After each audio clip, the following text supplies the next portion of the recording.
Private money is becoming increasingly ubiquitous in European football, or soccer. Who wrote that? We trying to make... Anyway, American viewers, it's called soccer. There we go. As private equity and VC firms build up their stakes in several major clubs. Meanwhile, the likes of Chelsea and Inter Milan have been turning to private credit to fund their expansion plans on and off the field. The latest research from PitchBook shows that more than a third of clubs from Europe's top 5 leagues have PE, VC or private debt participation. Nicolas Moura is Senior EMEA Private Capital Analyst at PitchBook and joins us now. Nicolas, I spoke to a billionaire 21 years ago, quite a famous billionaire who may or may not have been Philip Green, and I said to him, because he had his North London links, he had his Tottenham links, and I said, Philip, and there was rumours at the time, I said, you're going to get involved in Tottenham? And he said, no. Why would I want to lose? I think he might have used an expletive at the time, but why would I want to lose a load of money by getting involved in Tottenham as well? And of course, Tottenham spent a lot of money in recent years on that magnificent new stadium, which had put them significantly in debt. My question to you is, why does anybody want to invest in soccer clubs at the moment? Has that parameter changed, that actually now they do make money and that it's a very good investment? Yes. Hi, Steve. Hi, Karen. Good morning. Absolutely. We've seen soaring valuations within European football. That's not what I asked you. I asked you, do they make money? And you've said that I've seen soaring valuations. Yes. Well, for some of these private equity firms, it's a bit too soon. We still haven't had the exits yet of their investments that have been building up over the last few years. So we've seen the likes within private credit of Ares, Carlyle, Apollo join and invest within football. But we've also seen certain private equity sponsors take minority stakes in such bigger clubs like Chelsea, Liverpool, Juventus. So there are different ways for these private equity sponsors to get into the game of football. I'm going to ask you the same question. I'm so boring. I get it. So the strategy is to buy in and hope that a great big fat Middle Eastern sovereign wealth company or an Asian sovereign wealth company or a big rich US investor comes along later on as well. I understand. I'm not that stupid.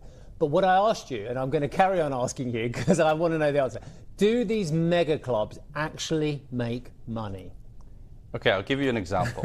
Yeah. It's best done through an example. We take Newcastle United. Yes. Newcastle was bought for 300 million just a few years ago at a 1.7 times revenue valuation. Just a year later, they qualified for Champions League. Their valuation was at least double what it was. So within a year, the minority private equity funds had doubled their profits within the club. So you can make that turn on profits much faster than in some of your other assets. Right, okay, you still haven't answered my question. Nicolas, I'm being an absolute pedant. I'm a massive soccer fan as well, a sports fan more generally. I hear what you're saying. You're saying they qualified, and I'm really proud of all my Geordie friends up there. Great work, I'm very jealous, good for them. But does the club, on a day-to-day basis, we're talking about rising asset value, I totally understand what you're saying there. Do these soccer clubs, Real Madrid, the big clubs in Milan, the big London clubs, the big northern clubs as well, do they actually make any money as a business model rather than just holding the asset and hoping that there is a higher valuation to come? Yeah, I think we went through a few years of tougher times during COVID where they were not making money, but now fast forward a few years later and they are making money. And you're seeing the different aspects of their revenue chunk grow. So whether that's broadcasting rights, commercial rights or match day revenue. And this is what attracts private capital sponsors. They come in, they see these 3 avenues of revenues and they try to grow each segment of the revenues. Can I follow up on the broadcast rights? I mean, that's been an interesting one. It's been a lot of traditional broadcasters for many, many years. We know that the sticky audience has been around sports, live sports in particular, but increasingly we're hearing more and more announcements from big technology names wanting to get into the business of sporting rights. Has that made a difference to the profitability for some of the football clubs yet? Yeah, so if you look at a club's revenues, around 40 to 60% of revenues come from broadcasting rights. And those broadcasting rights have broadly continued rising, especially in the Premier League. So we focus on the big 5 leagues. Within the Premier League, those are going upwards. But we also warn in our latest report that it doesn't always go upwards. So for example, in the French league, the Ligue 1, we've seen broadcasting revenues half in the last 5 years. So they went from having 1.2 billion in broadcasting rights, and now it's just under 500 million. Why is that? Is that because you've got traditional broadcasters carrying the live sport and they are more compromised based on cord cutting? Is that what's played out? There is a bit of that, but they saw their broadcasting rights. Basically, the deal broke down with DAZN, which was one of the big broadcasting providers. And so they had to come in with a new solution and try and find a new broadcasting player. And unfortunately, those revenues split. And if you're one of the clubs in Ligue 1, your revenues suddenly halved from one day to another, and it's putting a lot of those football clubs in financial distress because you don't have that broadcasting right. Can I pivot to the US investor? I think it's fascinating how many big name US investors are now interested in football in the UK. What is the appeal? And is it the same in terms of motivation across the board for American investors? Is it about vanity and being attached to some of these big name clubs? Yeah, if I can just correct you, it's not just the UK, it's the entire of Europe that is attracting US investors. We've seen a lot of US investors, notably in the Premier League, but also in the Italian Serie A.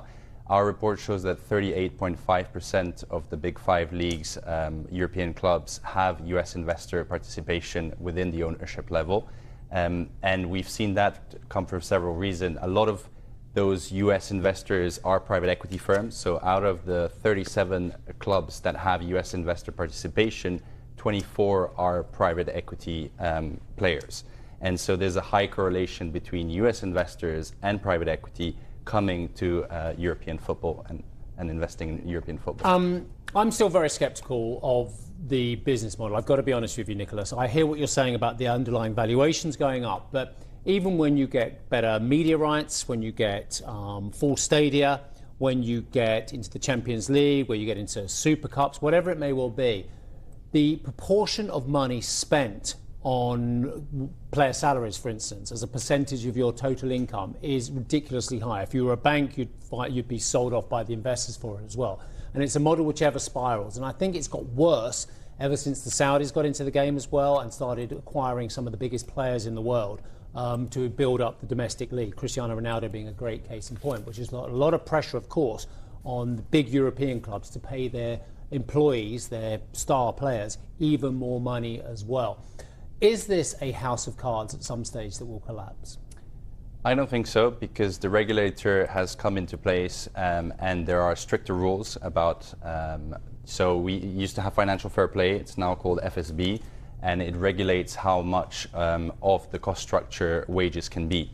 And we've actually seen wages as a proportion of total revenues go down in the last few years. And UEFA is cracking down actually on clubs in terms of how much they can spend. So we saw record fines issued just this summer. Chelsea was fined 31.5 million, which was a record UEFA fine. And I understand the skepticism, but I think we're moving into the right direction where we will have a more level playing field. Isn't it a disaster for the next level clubs down trying to compete with the bigger players, and actually has taken out the ability of teams which get promoted across Europe to compete in the top league? And actually what they've managed to do, these top clubs, in effect, is ring-fence themselves off from the threat of relegation. I think we're in a transition phase at the moment. So we knew that the rules were coming into place. And so you had the likes of Chelsea, for example. So they are private equity owned. They spent over $1 billion on football players just a few seasons ago. And they were able to do so because the regulation hadn't been in place yet. So they knew it was coming. But nowadays they wouldn't be able to spend that billion. And also they put contracts on players for 7 years. So very long contracts for football players. And that is also no longer possible. How many goalkeepers do Chelsea have? Way too many. They have You're a Chelsea fan, aren't you? I am not a Chelsea fan. I'm an Arsenal fan. Yeah. Oh, wow. You must be the only one in the part of London where you come from. Yes, exactly. Exactly. What I heard from that conversation was that we've gone peak star salary. Was that the takeaway message? Yeah, the salaries may increase, but as a proportion of where they are in the club, that will be limited. Okay. Love this conversation from two soccer fans and one who has a professional interest. Just one more question, I guess I should ask you. Second, third, or fourth? First, for Arsenal. Of course. No, don't be silly. Come on, Nicolas. Will Arsenal finish second, third, or fourth? first. I stand by my words. And what about West Ham? Where do you think West Ham's going to As a Karen, can move on. Karen, Nicolas I'm sorry. Moura, thank you very much. Lovely to see you. Thank you so much indeed. Brilliant subject. So not top 5. No. If you reverse the league upside down, I think we've got a good chance of being top 5.